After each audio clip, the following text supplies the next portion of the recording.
हाँ, एक बार फिर से आप सभी दोस्तों का बहुत बहुत स्वागत है हमारे इस YouTube चैनल पर। फटाफट लाइव चैनल पर जुड़े, साथ वीडियो को लाइक करें, कमेंट करें और चैनल को सब्सक्राइब करें। दोस्तों 11th क्लास के अंदर इस वक्त मौजूद हैं। घर से तकरीबन 7 किलोमीटर की दूरी पर राजकीय इंटर कॉलेज रामपुर कापापट्टी प्रतापगढ़ की सरजमी पर सबसे पहले इस पावन भूमधरा सरजमी को मेरा सादर प्रणाम। जय हिंद, वंदे मातरम। दोस्तों तो यहाँ पे भी देख सकते हैं 11th क्लास के अंदर मौजूद हैं। और आइए आज बच्चों को पढ़ाते हैं चाल के बारे में, और चाल कितने प्रकार के होते हैं उसको बताने का प्रयास करते हैं इस YouTube चैनल के माध्यम से। तो आइए लाइव चैनल पर जुड़ते हैं, वीडियो को लाइक करें, कमेंट करें और चैनल को सब्सक्राइब करें। धन्यवाद। जय हिंद, वंदे मातरम। दोस्तों ठीक है, रोक देना भाई।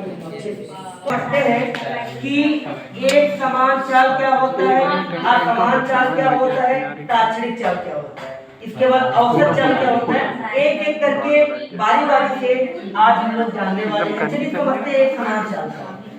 किसी वस्तु द्वारा समान समयांतराल में, यदि किसी वस्तु द्वारा समान समयांतराल में समान दूरी तय की जाती है समय के साथ साथ, तो उसी को एक समान चाल कहा जाता है। यदि 1 घंटे में कोई व्यक्ति 15 किलोमीटर की दूरी तय करता है तथा दूसरे घंटे में भी 15 किलोमीटर की दूरी तय करता है तथा तीसरे घंटे में भी 1h आवर्स 2h 3h, यानी कि कहने का मतलब 1 घंटे में किसी व्यक्ति द्वारा 15 किलोमीटर की दूरी तय की जाए तथा दूसरे घंटे में भी 15 किलोमीटर की दूरी तय की जाए तथा तीसरे घंटे में भी 15 किलोमीटर की दूरी तय की जाए, उसी को क्या कहते हैं, एक समान चाल कहते हैं। यानी कि समय के साथ साथ क्या हो, दूरी जो तय की जाए वस्तु की वो क्या हो, आपस में समान, अर्थात 3 घंटे में 45 किलोमीटर की दूरी तय किया गया।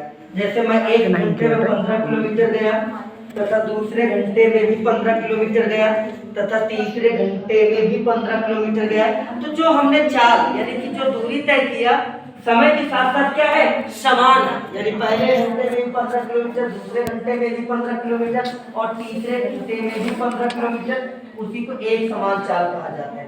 चलिए अब समझते हैं कि असमान चाल क्या होता है।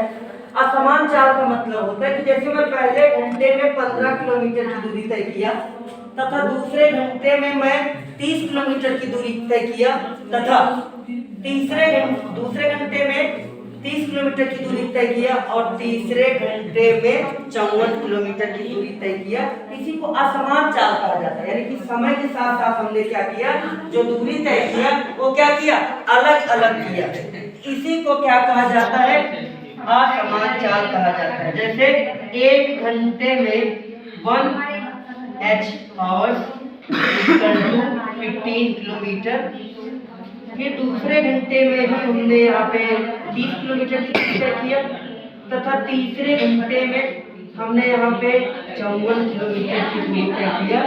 असमान चाल होगा जब किसी वस्तु द्वारा दूरी तय की जाती है उसी को असमान चाल कहा जाता है। यदि समय के साथ साथ क्या हो, जो दूरी तय की जाए वस्तु द्वारा वो क्या हो, अलग अलग, इसमें दूरी क्या हो, भिन्न भिन्न हो, उसी को असमान चाल कहा जाता है। चलिए दूरी समझते हैं। दूरी को आपको ऑलरेडी बता दिया, इधर देखिए। अब हम लोग पढ़ेंगे वेग क्या होता है। चलिए समझते हैं कि वेग क्या होता है और जानने का भी प्रयास करेंगे इस YouTube चैनल के माध्यम से। और वीडियो को लाइक करें, कमेंट करें, चैनल को सब्सक्राइब करें। आज की वीडियो में बस इतना ही, मिलते हैं नेक्स्ट वीडियो में। तब तक के लिए जय हिंद, वंदे मातरम दोस्तों।